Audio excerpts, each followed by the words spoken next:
default question to ask, which is, where are you coming from, Bernd? Yes, I'm Bernd. I'm from Austria, Graz. Not sure if you have ever been this small little city. I don't know about, it's Graz? Is that Graz? Yes, exactly. Okay, I was just in Austria for the first time. Really? About a month Where ago. have you been? Yeah, Salzburg. Of course, obvious. The main. Yeah. I was visiting some family in the Czech actually, and we were like, let's go see Salzburg. It's not that far. Nice. So it was wonderful. Had a lot of schnitzel. Yeah. Very fun. Is it awkward for you because and like for some people from other countries, it's awkward that we eat the schnitzel with this kind of jam, right? Not with ketchup. Was it? Did you try it? I think it's a cranberry jam. I'm trying to remember. I must have. I don't think it's that weird. Although my reasons are very kind of lame. I'm used to getting the cranberry jam that comes with the Swedish meatballs when you go to IKEA. Oh, okay. So that combination is actually not that weird to me. So you're already, let's say experienced. Yes, very experienced at the IKEA restaurant, if you will. All right, so let's go ahead and kick this off. And so we kind of already introduced who we are to a little bit degree here, but my name is Charlie Chapman. I'm a developer advocate here at RevenueCat and self-proclaimed captain of the Shipaton. And with me today is Bernd Quichenberger, and you are the team lead for ASO at SplitMetrics. Yes, exactly. I'm heading the team here, ASO team at SplitMetrics, and we, take care to unlock the big organic growth for our clients. And yeah, that's what I'm doing on a daily basis. Awesome, which is perfect for today's topic. As usual, this is a live stream. This is not just a YouTube video, although it will be later if you want to watch it later. But because it's live, we want your questions. That's the whole point. This is an interactive thing. I will happily, very awkwardly interrupt everything that Bernd's saying to bring your questions in at appropriate times. So please, if you're in the Livestorm webinar software, throw your questions in the questions tab. Also, throw your chats in the chat. Tell me where you're coming from. I already see some people saying hello in there. And if you're watching on YouTube or Twitter or LinkedIn, you can jump in our Discord, and there is a Shipaton live thread or channel that you can ask questions, and I'll be monitoring that and bringing those in as well. So please ask questions. That's why we're here. So thank you for that. Now, before we get into ASO and SplitMetrics, let's look around at what's happening in the Shipaton world. So first, the build in public energy is, it's really gotten an afterburner this week, I think in part because Apple has released the release candidate for iOS 26. And so everybody's frantically getting their iOS 26 builds out there. So I've seen quite a bit of people shoving their stuff into the app review pipeline. Actually, about, I don't know, 10 minutes before this this live stream started, my personal app just got approved. It was sitting in the queue for like 6 hours or something. So I'm very excited to see that. And I'm excited to see all your apps starting to kind of filter out there for the iOS 26 stuff. Just a couple I wanted to highlight that I've seen in the build in public Shipaton hashtag out there is this first one, and I'm going to remember to actually make this bigger so you can actually see them. So Lucas Goldner, this one's actually a Flutter app, but he's built this kind of liquid glass inspired tab view that I think looks extremely cool. He's being a little coy about what it is he's actually building, but I'm excited to see how this fits into the overall aesthetic. If this is the tab bar, I bet the rest of the app looks very cool. Morton has his liquid glass icon. He's building a maze app, which looks really fun. But I really like that icon, and I really like the sort of glassy, I guess that's a Minotaur. Oh yeah, it says Minotaur icon, which makes sense with the maze theme. And then Salal is building a really cool app for helping people quit smoking. He, has been posting as they've been building, but this recent post that he has goes through a lot of the pages, and it's really pretty in depth. Looks like maybe a good contender for the Shipaton or the RevenueCat Peace Prize, the one for building things for the public good. And then there's one more. Normally I don't have sound for these, but somebody has integrated the 11 Labs API to really good effect. And I just wanted to highlight this. So hopefully you all can hear this. Let me know if you can't. Welcome back, guys. This is day 10 of Building Focus RPG, a gamified productivity app where your real world gains power your virtual growth. For today, we added AI voice models from 11 Labs to our cutscene. Hey, Adam, I have something special from your mom for your new place. Oh, hey, Alex, what's up? This is from your mom. She wanted you to have it for Shipaton. She said you'd forget to add some life to your new apartment. A plant? That's actually really thoughtful of her. I just think this is the coolest thing. It's like a focus productivity app that's built as a like RPG game, and then throwing in the voice acting in here just makes it feel extremely cool. And this is the type of thing that, as an indie developer, doing a full-blown like voice actors and getting all those assets in would be extremely challenging, especially in this Shipaton timeframe. So this to me is like a really cool example of 11 Labs API kind of working as intended, and I don't know, I'm really excited to see that. So Sigter has been posting. You can see this is like the 10th update as they've been building this Focus RPG app. So that one's definitely been a fun one to follow.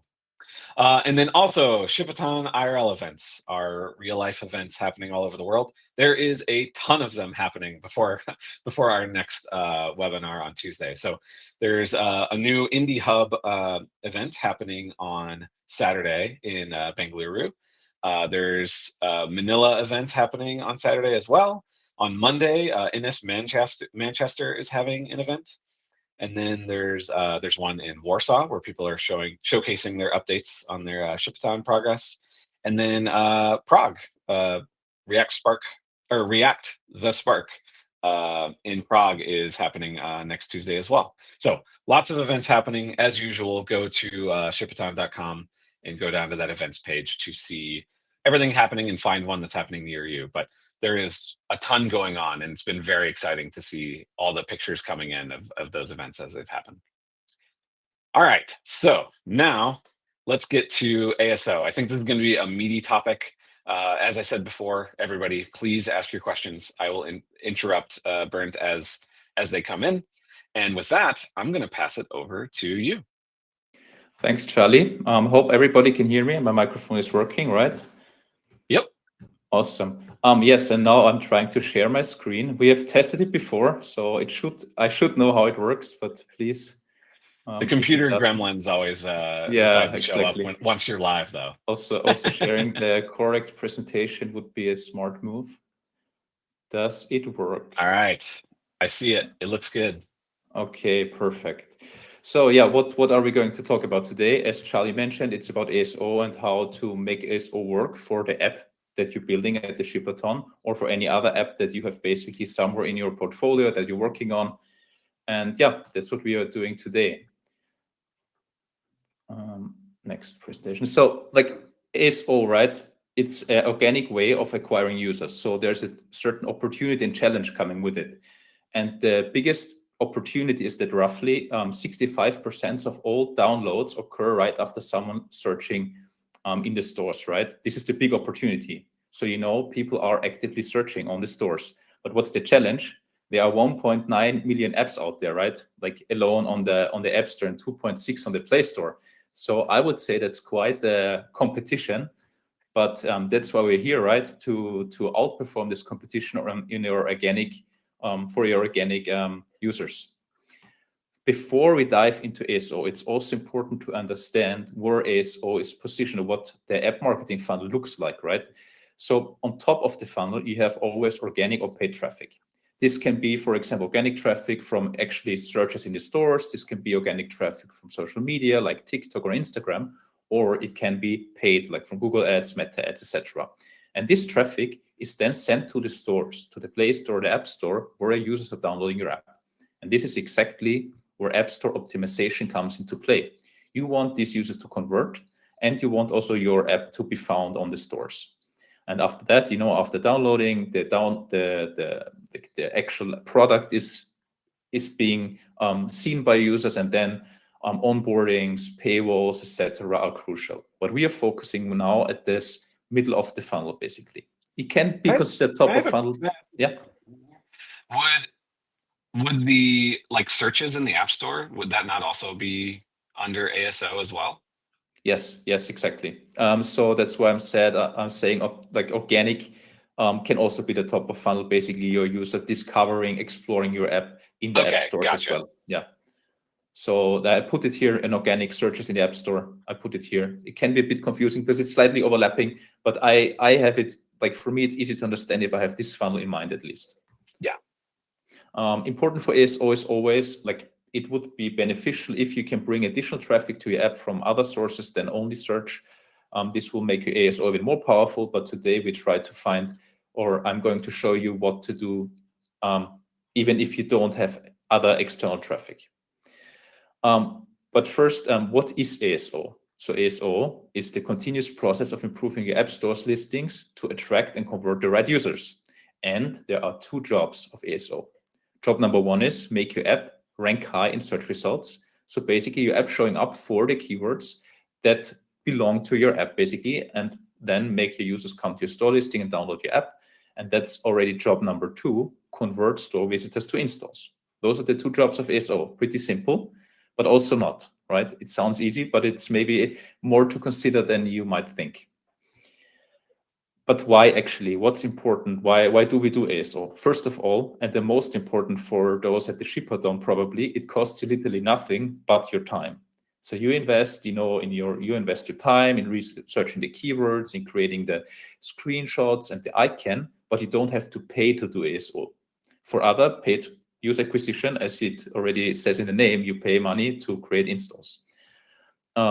And what does ASO do for you? It improves the visibility, the rankings of your app. So for which keywords is my app showing up? For what rankings is my app showing up? Like rank number 10 for a certain keyword, rank number 1. Everything will influence the number of downloads you get. It will also help the relevant users find your app. Because if someone searches for example, like calorie tracker, those users have to find your app to download it in the end. It is also therefore improving conversion rates, boost organic installs, and cut the user acquisition costs. What do I mean by this one? Later on, after your app gets a little of traction and you're running maybe paid ads, you can cut down user acquisition costs by improving the conversion rate of your store listing. So more users are converting on the paid traffic you generate. That's a very nice side effect. And what are, the three pillars of ASO? For, let's say, the main pillars are the keywords. Those will drive the visibility. Then the creatives that are mainly responsible for the conversion of your app store listing, and the reviews. Those are also main, on the one hand, main conversion drivers, but also give your potential users an idea what other users think about your app. So it's pretty crucial. There you can, for example, if someone writes really a bad review for your app or surfaces a bug, you have the opportunity to respond there in a way that might still convince the user that your app is something valuable.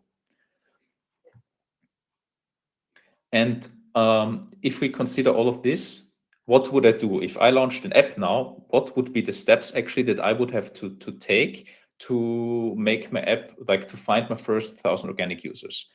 In the very first stage, you have to create your so-called store listing. And for the store listing, there are metadata, which I will show you later what exactly metadata are, where you can find them, where they appear. You will do a keyword research, right? To find the relevant keywords for your app for your initial metadata setup. So these are the keywords the users will find your app with, and that will also explain your users what your app is about. Step number 2 are the creative assets. So the screenshots, the icons, the feature graphic, the video, all of those have to be created by you and should be informed by market research. What am I saying here? So if you, for example, build a note-taker, AI note-taker app, you would, for example, do a research first because there are already some apps out there who are converting. So why would you reinvent the wheel? You would say, hey, I know these note-taker apps convert users using these screenshots, so this should be the foundation maybe of my screenshots. Of course, you have to adjust it. You can't just copy other apps out there, but you know what's converting, and that's what I mean informed by research. After this, you should be doing ongoing keyword optimization. So after you find your first keyword set, you get your first organic users, your app might start ranking for some keywords, you will get downloads, you will start ranking for new keywords. And all of these changes in your app's rankings are signals for you to optimize. So it's a continuous process. ASO is not a one-time thing, it's a continuous thing. Maybe in the beginning of your app growth journey, it's a bit more of optimization going on. Later on, it's a bit less. Depends on your goals, depends on your resources. So the ongoing keyword optimization is crucial. Then, when you don't have a lot of traffic, I said like it's sequential creative testing due to limited traffic.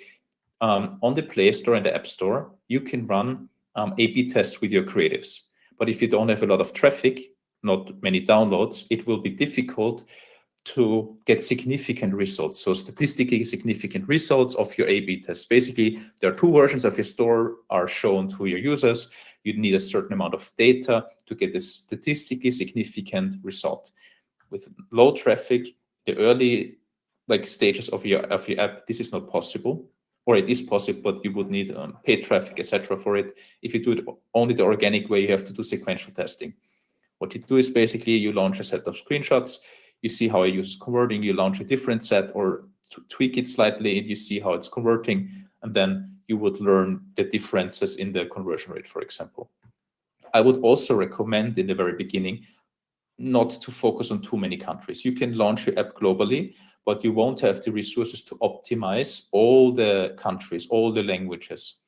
So in my opinion, focus on 1 to 3 markets and make it work there, and then focus on other markets. So this is just a resource topic. Of course, if you're very efficient, you have a lot of time, you can also focus on 5 markets. But I tell you, it's maybe not, like you will have to build your product, you will have to create maybe organic traffic somewhere else, you will have to focus on certain things besides ASO as well.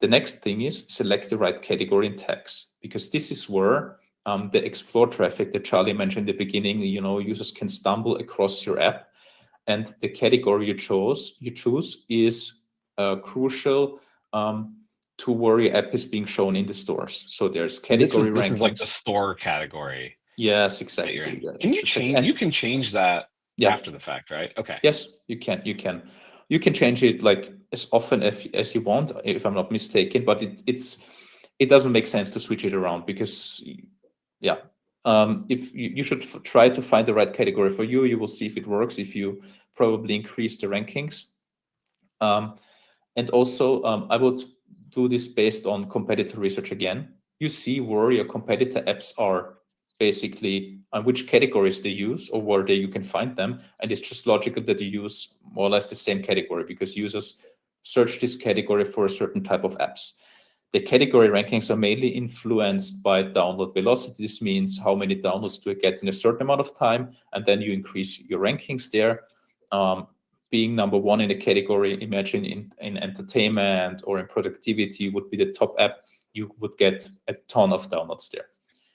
Additionally to finding your app, there's the tags, less important than the category, but still it's tags that are assigned from given tags from the store that helps the store to understand what kind of app you use, and also to drive similar traffic, similar apps traffic, etc. But less important. That's not keywords. No, those are tags. You can choose them. First of all, you would choose the category, for example, the Play Store, and then you can select up to. This is what I meant. Sometimes, like 3 or 5 tags. I think it's 5 tags that you choose. It can be all kinds of different. This is like the subcategories. Yeah, it's subcategories. Okay, exactly. That's the word I was looking for.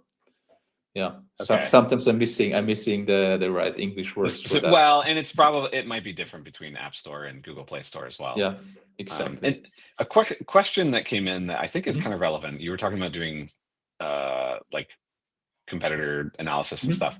Yep. Franklin was asking, for indie devs, do you recommend doing keyword research before building the app? So the product idea is shaped around existing search demand, or is ASO more of something you think about as a post-launch optimization step, which is kind of how you've been talking about it. It sounds like here, at least so far. This is a great question. Here, like for this presentation, I came from the perspective that you already have an app. But the question is really good, because if you are thinking about creating an app, right, and you're not sure if there's any demand, it's a very smart decision, or it's a very smart way to go to any ASO tool and research if the keyword actually has any search volume. For example, if you go to a store and you think of, I don't know, I want whatever, I'm a hobby, I'm a candle maker, I want to create a candle maker app because I have this very nice candle on my table. That's how I came up with this idea now.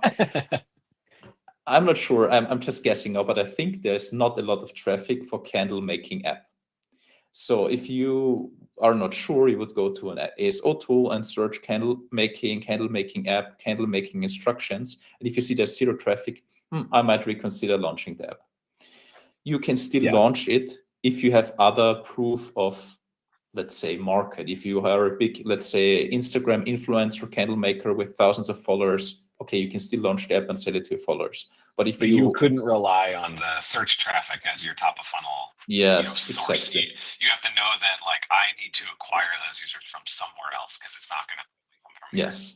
Yes, makes sense. Yeah, but very good question. So I would, before I would build an app, I would always do the keyword research beforehand, at least a little bit, to see if there's any demand. So this is a very good thing to do, and great question. I love it.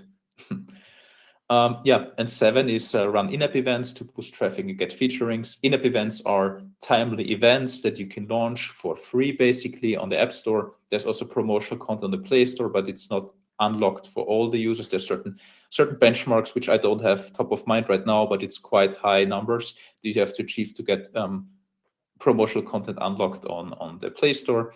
But in-app events on App Store are available, and they're a great way to drive additional eyeballs to your app. So if you set up some event cards, this can be a challenge, this can be a major update, and those are then shown in the App Store. You get basically a bit more of real estate and reach more users by doing this. And the number 8, it's not a must. There's something called pre-order campaigns for early traction. You would do it before you launch even. You can create a store listing before your app is available and drive users to this store listing, and then they can click the button and the app will automatically download when your app is live. So you can already create a bit of marketing beforehand, create basically a wait list for your app. That's what it is in the end. And can help you too to get in the first days, when it's very important to get a good amount of downloads that will boost your app even more, and also your organic rankings. That's the 8 steps that I would keep in mind when I'm launching my app organically. But now, interesting, what are these metadata I'm talking about? So I took MyFitnessPal, very famous app. I took it as an example to show you where you see the actual metadata. So what you see is very prominent always is the app icon. So this square on the left, it should be, it's kind of your app's logo, a kind of, some people say it's an ad. It shows what your app is about. Then there is this app name, the app title. The app name is MyFitnessPal. And the app title also contains some keywords. You see here calorie counter. This is a very high traffic keyword. So this will bring, like, if you rank well for this keyword, for example, it will bring real substantial traffic to your app. And then you see the subtitle below the title. This is a smaller, a longer field on the Play Store. On the App Store, it has the same amount of characters. So sometimes I'm thinking, so if you don't know about ASO, then you have to be aware that all of these metadata fields are limited by characters, sometimes 30 characters for the title, sometimes 80 characters for subtitles, and 4,000 characters for long descriptions. And the subtitle on places a bit longer, it should be basically giving your user even more information what your app is about, but also contain keywords that potentially drive traffic to your app. Then you see the ratings and reviews. They are also pretty prominent on the app stores and the Play Store. And they are really, like, if you would see 3 stars, they're 2 stars. Of course, it impacts your conversion rate. So this is a crucial field here. And the biggest field you see, or the biggest real estate, I call it, on the store listing, you will see the screenshots have the biggest place there. And you see that usually you can see the first screenshot very well, then the second one a bit. So it's crucial that you make the users either scroll or convert already on the first 1 or 2 screenshots. On the right hand side, and like what we're looking at right here is the store listing page that you'd see after you tapped on it, right? But exactly. the icon, the title, and the first 3 screenshots, those are like in the search results. Is that correct? Yes, Okay. that's correct. If you do, for example, brand search, you see most of it. Yeah, but it's crucial because you will see them everywhere all the time, basically. Just as in a simplified way of saying it. Great addition, Charlie. I like it. Yeah, then on the right hand side you see the long description, or the long description. This is the place where you can dive even deeper into your app, where you show the main features, where you elaborate maybe on your subtitle, you show proof that your app works, you show like additional information that you think the users might convert on. And you can also, on the Play Store, this is being indexed to the Play Store, you can add some keywords there, like less important ones, to drive traffic to your app as well. Now, okay, you remember we had the 3 pillars, right? Now we're going into each of them. So keywords, creatives, and reviews. So I'm jumping now again here. Pillar number 1, the keywords. Now we go a bit into more detail, also showing you what's important when choosing the keywords. Again, the title or the app name. So here on the top right, what's important here? This is crucial. It has, like, if you don't have an app name yet, so some of you might not have a name yet, create a short app name. The shorter the app name is, the more space you will have for additional keywords to add. If it's, for example, MyFitnessPal, it's quite a long name, so there's only space for 2 more keywords. If you have, for example, a short name like whatever, what does come to mind? Cal AI, right? It's Cal AI, it's 5 letters, and they have a lot of place for more keywords. The title is the app title is the most important field for your keywords, and this means every keyword here gets more push, let's say, than in the other keyword fields, which is why a short app name can be very beneficial for you. Addition to that, it should be memorable. So if unique and memorable, if it's a boring or not unique or memorable name, no one will find it, because users, for example, if they see your app somewhere, if they've heard of it, they should be able to remember your app and type it into the search field and find your app. If it's a totally complicated name, if you call it X9Z45, people will have problems to find your crazy app name.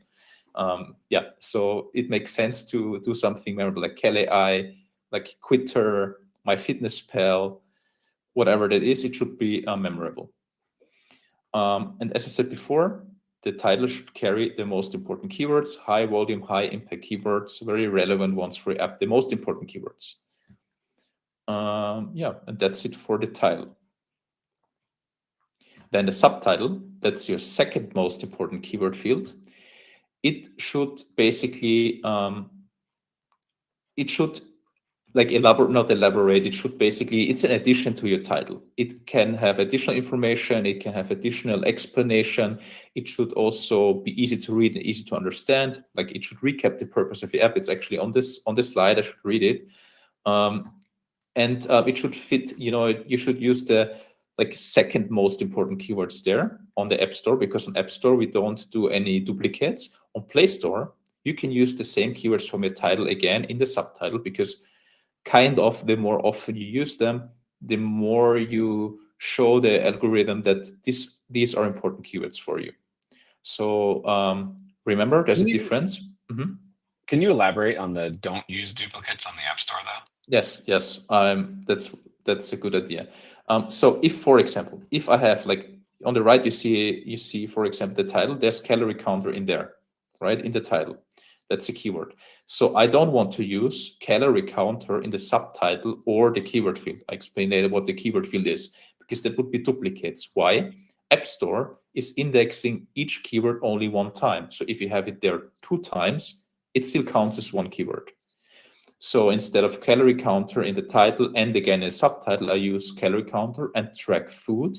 So I have the calorie counter and track food. I have 4 keywords now that are being indexed. Instead of, if I use calorie count the subtitle, I would have only 1 keyword set. That's sense. important to remember. And the main drawback there is if you use it. Can you please repeat the question? Oh, sorry. I could hear you. The main drawback to duplication is that you're essentially wasting space that you could use for a different keyword. Yes, exactly. You're giving away valuable keyword space, yes. Yeah. For other keywords that have search volume that would drive traffic to your app. And you would give the other, I don't know, 4 million apps an advantage over your app. Yes. Yeah, exactly. Yeah, my personal app is called Dark Noise. It's like an ambient white noise app. Nice. And it's a challenge in the subtitle because I can't say white noise because I already use noise in the name of my app. And it's definitely something that initially I definitely had it in there. And through advice like this, I have since taken it out.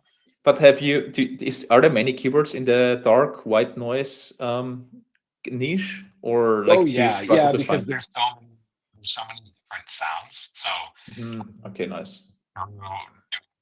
That's white noise, brown noise, pink noise, rain. Those are super competitive.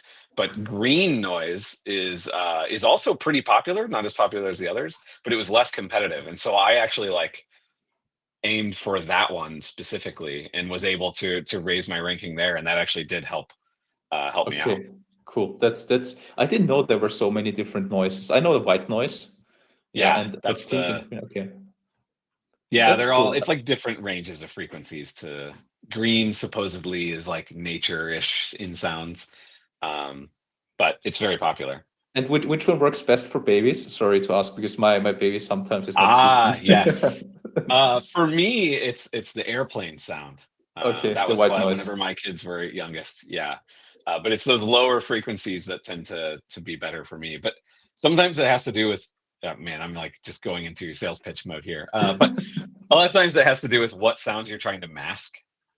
So that's almost the most important thing. So if your house or whatever has certain irregular sounds that are at a higher frequency, then maybe you want a sound that's higher frequency so that you don't notice those whenever they happen. Okay, cool. Very, very interesting insights. We should talk about this later. Yeah. I'm continuing now. Okay, short excursus, if that's an English word, and at least in German it is. Okay, so then next, wait, here we are now. Previously, I talked about the keyword field on App Store. This doesn't exist on the Play Store. It's an invisible field. It's about 100 characters long, and you would fit here all the keywords that you couldn't fit into your title and subtitle. So this means those keywords are less relevant, but still it's an important keyword field because it increases the number of keywords that you can rank for. And I sometimes, at least in my practice, I sometimes see the keyword field is an even experimental field, right? If I'm not sure if I want to put the keyword in title or the subtitle, I add them to the keyword field. I see if something changes in the rankings. And if it does, I can later on consider moving them up the value chain, basically to subtitle or title. So because it's risky, right? If my fitness pal suddenly said, okay, I'm going to remove calorie now from my title because I have maybe a keyword that could be powerful, they would risk quite something. Let's say in an ASO, from an ASO perspective, it would be risky to them. So they would rather put it first in the keyword field and see if they can rank for it to some extent. But what kind of keyword should go into your keyword field? So here you can add a broader spectrum compared to the title. The title should be very, this should be your main focus keywords. But the keyword field, you can expand a bit and see what's possible. It should still be relevant. It should be about your app. It shouldn't be if your calorie tracker, don't add white noise because it doesn't make sense. You're not going to convert on it. So you should still think, ranking higher in a word that doesn't matter. It's not converting, because if you want to buy bananas and someone is offering you shoes, you are not in the mood of buying shoes, right? So maybe a bad example, but I think you get what I mean. So what are the main features of the app? You're right, that's a question to ask. Are there keywords for all of my features? If you have maybe a white noise, let's say it's feature 1, and feature 2 is whatever, a sleep tracker, how well you sleep after using white noise. You add also sleep tracker there. So all of these things are relevant to your app then. What are the synonyms of describing your features, right? If it's white noise, you can maybe also have sleep noise or relaxation noise, all of these synonyms that make sense for your app. Then what are similar apps called? You can even look, there's, for example, your app is called dark noise, and then you would find another app that is called whatever, dark loud noise. Okay, maybe loud noise is also something. So you would think, okay, what are similar apps being called? What's the apps category? It's productivity apps, so you could add productivity there. If it's entertainment, you can put entertainment even there. Of course, it's really hard to rank for these keywords, but that's how it works. I just want to give you an idea how we find those keywords. And a relevant question that just Mhm. we're talking about here is Kristen asked, we're trying to stuff as many relevant keywords in as possible. Sorry, I didn't hear the first part of your sentence Oh. because there was something off with your microphone. Sorry about that. Is it better to keep the keyword field short and focused, or try to stuff as many relevant keywords in as possible? It's a bit. There's both. Like, let's say, ASO managers out there. Some say, keep it really relevant. Like, only put their keywords that are relevant for your app, because your app, like, if there are only 5 keywords, why adding more? Because you won't be able to convert those users. It's a tricky question. I would say keep it as relevant as possible, and if you can't like find another keyword, and the only keyword, for example, if you have a dark noise app and the only keyword you can, let's say you fill up the 90 characters and you can't find something for the last 10, I would rather not add anything irrelevant, because what does it show to the algorithm? It gives it a hint basically that the app might be about something else. So make it full with relevant keywords, also if they are let's say only adjacent categories. So it has to be relevant for your app. It doesn't make sense to put there any irrelevant keywords just to fill up the keyword field. Let's say it like that. If you can't fill it up, makes sense. Skip it. It was hard now to put my thoughts correctly there, but it's not about keeping it short and focused. It's more like there is a negative to just shoving in keywords that aren't relevant. Yes, I would say so. Yes, but it's probably better to fill it up with relevant keywords as much as you can, because exactly. each one is an opportunity to capture another inbound search that wouldn't have worked otherwise. You would rather go broad than too targeted. Okay, that makes sense. But not non-relevant, right?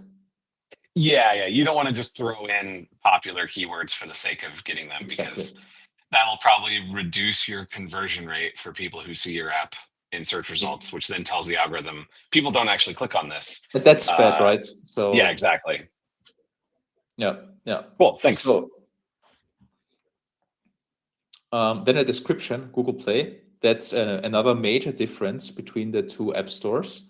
So the description on Google Play is being indexed, which means you can add keywords there that make your app show up for in the search results.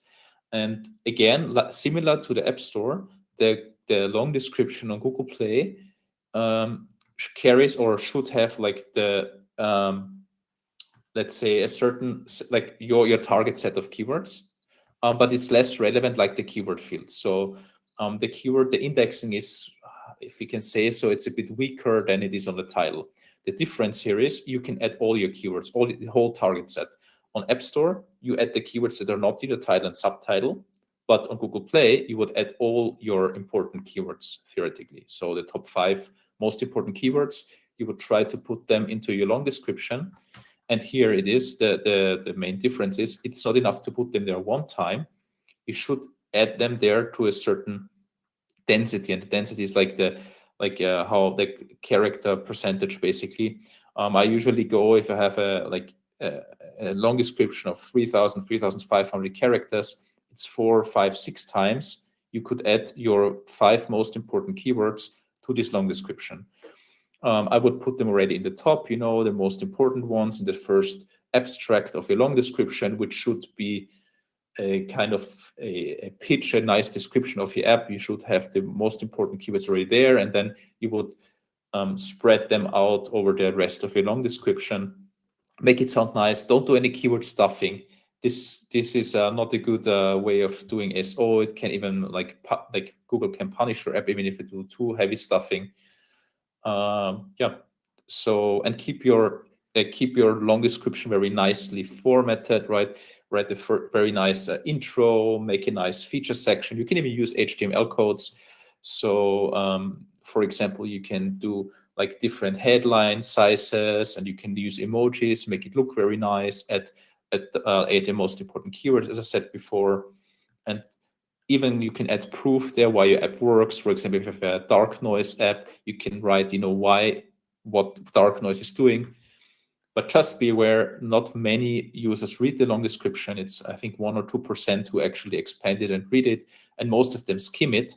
And here comes into play the most, like for me, one of the tips that worked best. If you make it very skimmable to read, like the headlines are clear, you can read them. They can basically in 1 second grasp your main idea of your app. That's a benefit. And I switched my mic, so tell me if it's still cutting out. I don't know what's going on there. It works nice now, like nice. I can understand you very well, yeah. Okay, good deal. So Benno just asked, can you explain the density again? So with 3% density and 1,000-word description, each keyword should occur 30 times? I think I maybe misunderstood something. No, 30 characters. 30 characters. Yeah. I think that's how it's calculated. Please, I could be wrong now, but I think it's the character percentage. The character percentage, okay. But please, yeah, I'm pretty, yeah. So I usually work. Cool. I put this into a density calculator basically, and then I usually use them 4 or 5 times. That's a rule of thumb in the 3,500 character, and then it should be fine. Sweet. Okay, now we talked a lot about keywords, but now it is important to know what are relevant or good, like what are good keywords. And there are 3 main keyword KPIs. So one is the relevance, the popularity, and the difficulty. Relevance means, okay, logically what's relevant for a white noise app, all kinds of keywords that are relevant to white noise, whatever it is, sleep sounds. Then there's the popularity, search volume. This is the main indicator of if your app gets traffic, right? So, not the app, sorry, the keyword gets traffic, and or if people search for this keyword, basically, that's what it really is. 5 is very low, and 100 is the highest. It's not a linear behavior, so the search volume is an exponential behavior. So it means in the lower numbers it's more flat, and then it goes quite steep to the 100, and this means it gives an indicator to know like how much searches the keyword gets. Then there's the difficulty. This is an indicator of how many apps use this keyword, how competitive it is. So those are the main 3 things here. And I also brought some examples for the calorie counter app. So we were talking about MyFitnessPal before, and I researched 5 keywords. For example, you have the calorie counter. You see it's a very high search volume, quite high difficulty, and super relevant for MyFitnessPal. Can you tell us where is this coming from? What's the screenshot from? This screenshot is from the AppRadar ASO tool. So it's a tool for researching keywords, screenshots, competitors, all kinds of important and crucial ASO information. And what we want to show you here. So for an app that is new, you won't be able to rank for calorie counter in the very beginning. So like all these strong apps like MyFitnessPal, all those fitness trackers, they will outperform you. Like they will take the top spots. So if you're new and if your app is new, you should find keywords that are easier to rank for. And that means you should maybe look for a keyword like food diary, for example, that has a lower search volume and a lower difficulty, because your even smaller app will be able to rank for it. And it would be like, you should find, like in theory, like if it's a mathematical like equation, like or like a code, find basically max volume and minimum difficulty. That would be the best case for you. If you find a keyword that is very low difficulty and very high volume, that's what you want to go for. So, and relevancy, of course, like it doesn't make sense. You find this keyword, but it's not relevant for your app. And here, for example, if I had to choose between these keywords here, you see lifetime digital. That's also another information. Difficulty is quite low, but this is a brand name or an app name, actually. So we don't want to use it either. And then we have here food diary and track food. I see food diary, search volume 37, difficulty 59, versus track food, volume 23, difficulty 64, more difficult. And we have free workout apps for women, a long tail 37, search volume and 59, difficulty. If my app is not for women or not relevant for me, I skip it and I go for food diary, for example, because it has the best combination of these KPIs. Of course, the world is more difficult. I just want to show you the idea again. You will learn the rest if you are start the research. It will become very clear for you after some, looking at some keywords. And here, basically, how to find them. There's a couple of ways to find keywords. You see, you can just brainstorm them, use your brain and just write it down on paper. We're not doing this much anymore, but I still like it. Then you can analyze competitors. You choose the 5 to 10 most important competitors. You go through the metadata, copy out all the keywords. You can do this with any ASO tool. Here, I used also AppRadar on the right-hand side. It's easy to do. And then you would find a bunch of keywords. Another secret or good tip is user reviews, because users are oftentimes using keywords that you might not even using yet. You can scroll through them, read through them. In the beginning, yes, there are not many reviews. I know maybe you don't have any reviews, then you can skip this part. There's auto suggestions. Or look at competitor reviews. Exactly, yes, exactly. Great idea. Great idea. I think actually one of our earlier webinars, my boss did a presentation on how he uses AI to do competitive analysis research. And one of the things it did was literally he just sent, I think he was using Manus AI off to like read through a bunch of competitor user reviews and pull out relevant keywords, which I thought was really smart. This is amazing. Yeah, you can copy all the keywords and then say AI. Like you can also copy, like you can also get a lot of other information. Feature gaps you can find there, what your competitors are doing well, what they are not doing so well. You can see what your users like about the other competitors' apps. So a lot of information, especially from the big competitors.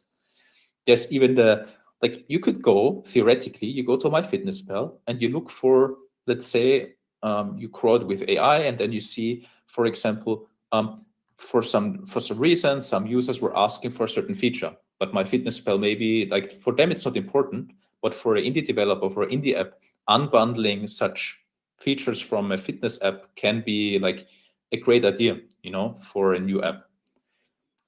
So just an idea. Yeah, and then there's also AI suggestions. This is one of the AI agents we built at our company. It's super cool. It crawls our Acquire platform and can give you all kinds of keywords. Does keywords research super fast. You just ask it, give it your app's category, and you immediately, get like a bunch of keywords that could work for your app. It's like it's a easy and low effort way to do keyword research nowadays. And what is now the strategy that I already talked about it a little bit when we talked about the keywords. So your keyword strategy for the launch, what should it look like?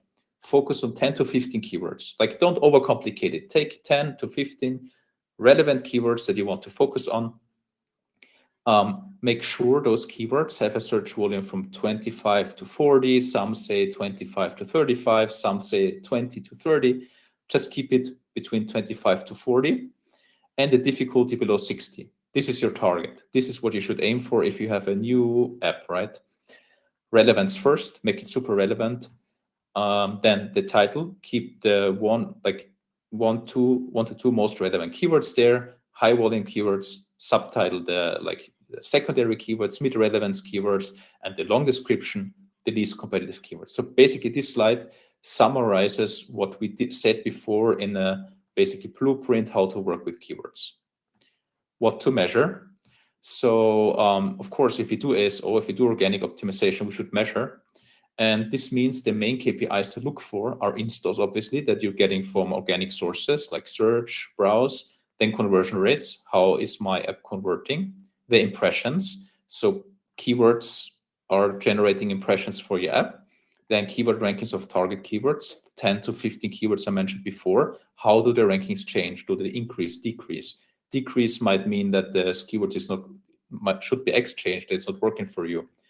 Or new keyword rankings. So if you add a set of keywords, some suddenly, after some time, some long tail combinations of other keywords, your app might start ranking for, and then you can also incorporate those keywords into your app store or into your metadata. Sorry, that's what I wanted to say. And then you also monitor the reviews. Are there any bad reviews coming up?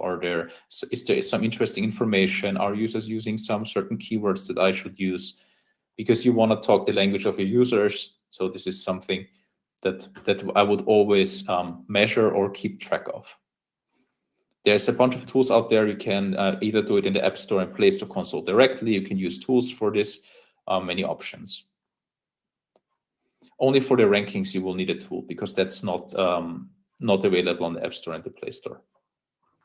One quick question before we get to the creatives. Christine asked, how do we turn a list of desired keywords into a title, subtitle keyword set? Does the App Store take every permutation of those fields? So for example, if calorie is in the title, tracker is in the subtitle, and planner is in keywords, will you rank for calorie, tracker, and planner as a single term? Yes. The stores will combine it automatically. But of course, if you have the direct match, like you put calorie tracker direct in your title, it's a bit of a stronger signal to the algorithm than if it has to combine it. Because they're next to each other, or because it's in the title and the title gets more weight? Now it's getting a difficult. Yeah. I guess that's the thing with this game, right? Is everybody's trying to kind of parse out what the App Store algorithms are doing, and they're probably always changing, so it's hard to know completely. Yeah, but I think, like at least from the practice, what you see is, you add calorie tracker instead of calorie and tracker somewhere else, and you see it work better for you. So maybe it's the conversion, maybe it's the algorithm, but it works to have the direct match basically. Cool. Sweet. Thank you. The pillar number 2, the creatives. Creatives are your main conversion rate driver. Metadata doesn't have as a big of an impact as the creatives on the conversion rate. And the creative assets, you see them here. There's the icon, super big conversion rate driver, and the screenshots. The first screenshot is the most critical one. So this is basically what the users see immediately without scrolling to the left and seeing the rest of your screenshots. Then the app icon. The app icon is everywhere. You see it in the search, you see it on the storefront. So this is very important that your app icon is, as I write here, simple, recognizable, clear, and descriptive. Color psychology plays a role, and also attention-grabbing colors. So, for example, if you are in the finance category, there's one of the main colors I remember is blue, right? So if you have then suddenly a finance app that has the color yellow, it grabs attention in the search results, for example, and so on. So it can make sense to be different and unique in that regard. Regarding the icon, what I want to say is, especially like indie apps or smaller apps, benefit from a very descriptive app icon. I will show you later what I mean by that. So that's what I'm writing here. Big brands, for example, for them it doesn't matter so much if the app icon is descriptive, but smaller apps benefit from it. That we see usually the conversion rate increase if you alone from your icon can see what the app is about. Later I have some examples to show you. I also wanted to give you an example of my fitness pal because we were talking about them all the time. So what do the screenshots look like? And what we you have to test, what works for you in the end. But what they probably learned is that one of the first screenshots, they write the number 1 food and nutrition tracking app. It's a big like trust builder and social proof, right? They're number one, we're number one, and that's sometimes enough for users if you really are the number one. And they have some news here, and then they're never run out of ideas again. Personalize your dashboard. You want to give the users basically your main feature set, but you want to make it sound interesting, and you want to sell your app as well. So it should be a sweet spot between making it interesting, but also very clear, concise, and basically showing what your app is about. It's also crucial to highlight main elements of your screenshots, like the macros section. Macros is something super important for calorie trackers, because it's not only about tracking calories, it's about tracking fat, carbohydrates, proteins, whatever. So you should highlight the main important elements.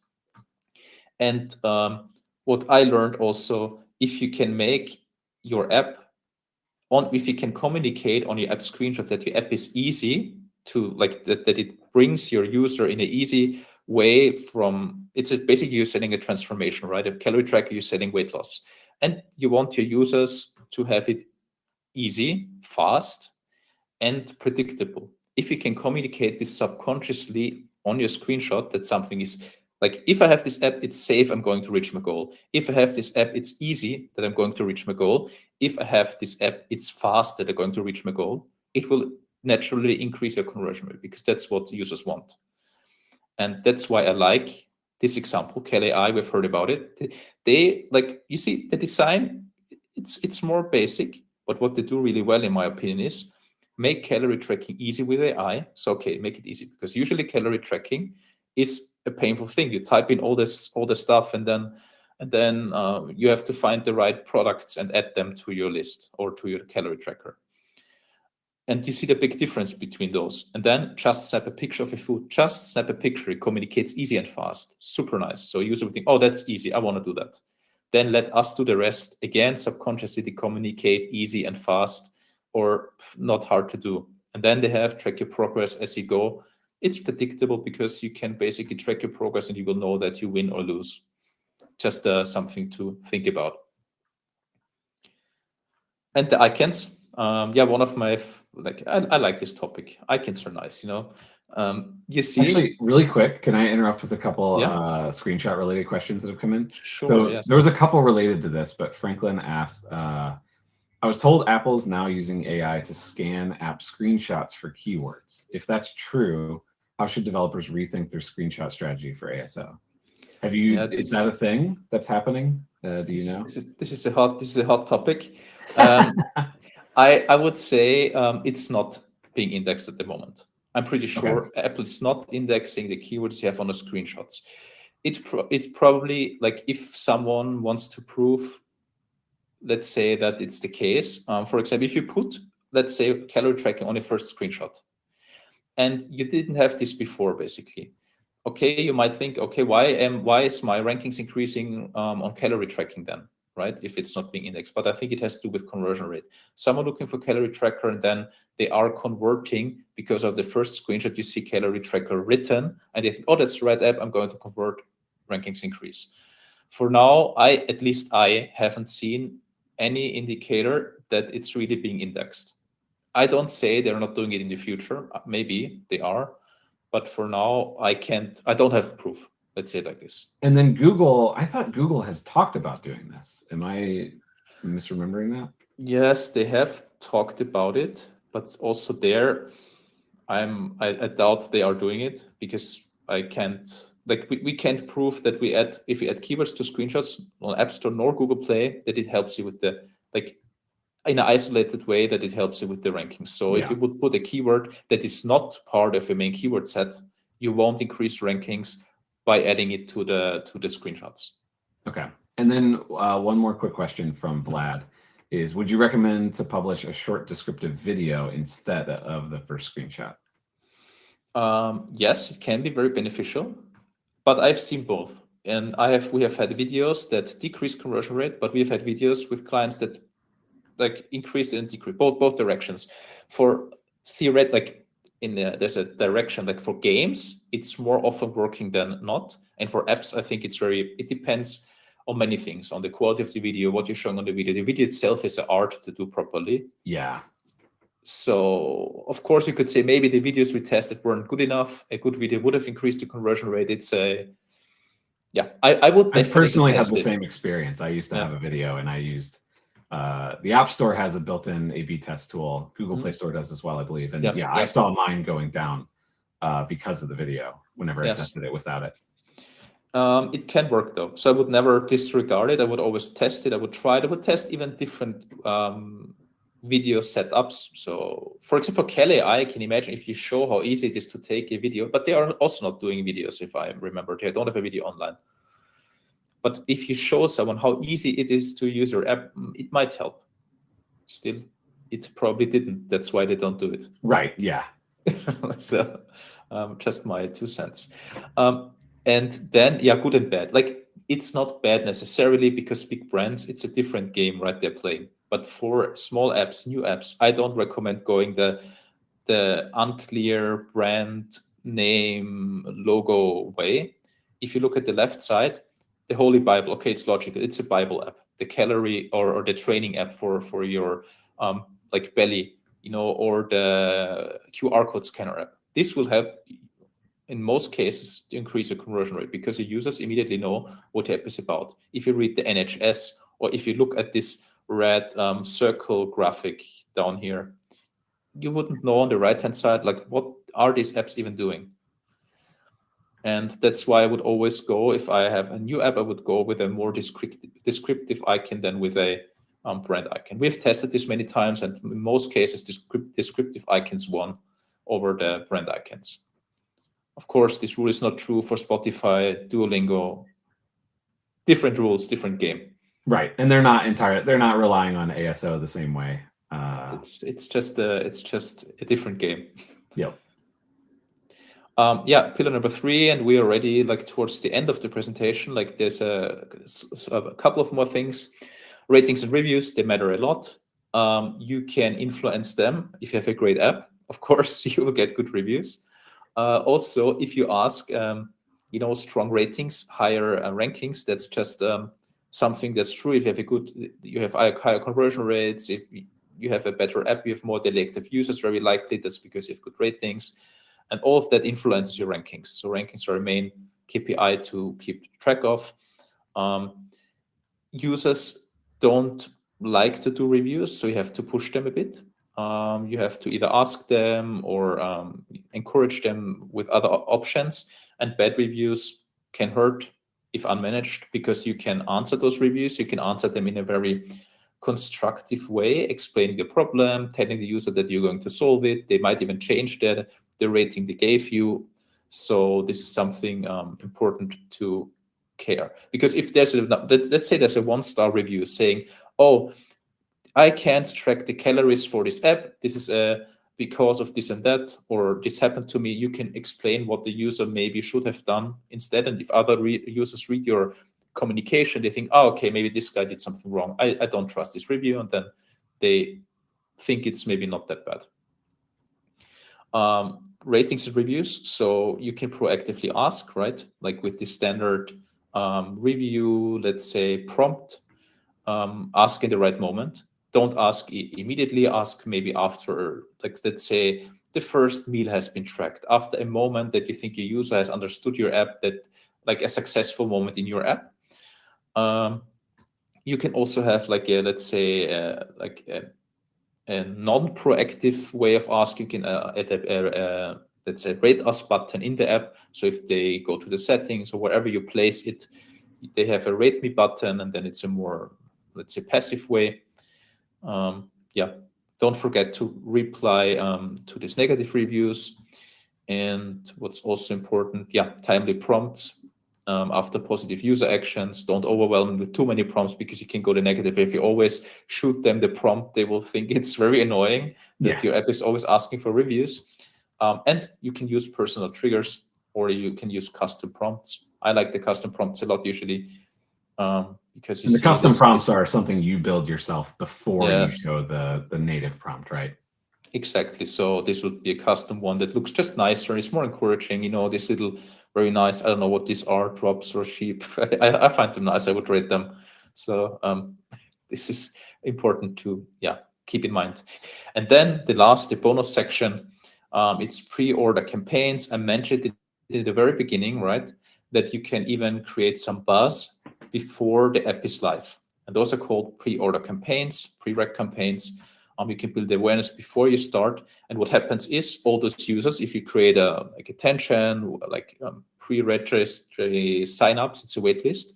Let's say 100 users have pre-registered for your app. Your app goes live, and then it is automatically downloaded to their phones. This means from the very first moment, you will have more users, you will have more downloads, and downloads are pushing your keyword rankings. So you will get additional visibility because of those installs that already basically happened before. So you push your app even more.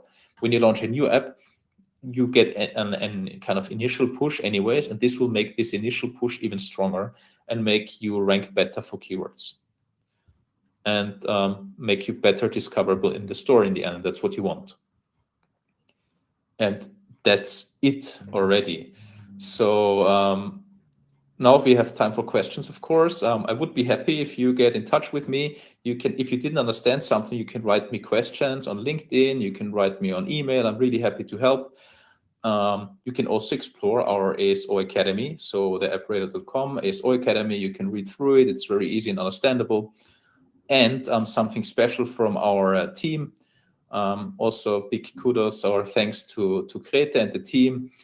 We have like our ASO tool AppRadar for 30-day free access. This is a great opportunity to test or to do an initial research for your app if you haven't done it. Check it out with the code Shipaton. You can do it. I recommend it. And yeah, that's it from my presentation. Awesome. Thank you so much. We're slightly over time. So if anybody had to drop, this will all, although I don't know why I'm talking to people who dropped, but this will all be available after the fact on the RevenueCat YouTube channel. So you can go check that out. Also, if you're in the throes of trying to release your app right now and you're listening to this and it's interesting, but it's going to be a week before you get into this, you can always rewatch this because this was insanely helpful. I have a little list of things I want to do to my app based on some of the stuff we talked about here. So at least selfishly, this was extremely helpful. So thank you so much. Thank you to everybody for joining. And I'll share really quick. So join us next week, actually on Monday. So this is going to be a day earlier than normal. It's not on Tuesday. It'll be on Monday, where Evelyn Herrera is going to join us and talk about the process of selling your app and what that looks like, which is, to me, very fascinating. I have some friends who've gone through it, but I haven't personally. And I think as people are kind of coming out of the Shipaton with all the shipping energy and new apps in their portfolio, this might be a really interesting topic. So I'm super excited about it. As usual, please come with your questions. Evelyn already has said, I hope people are very interactive because she just wants to talk to everybody about this because she's just passionate about this topic. So excited to see you all there. And until next time, happy shipping. Goodbye. Thank you, everybody.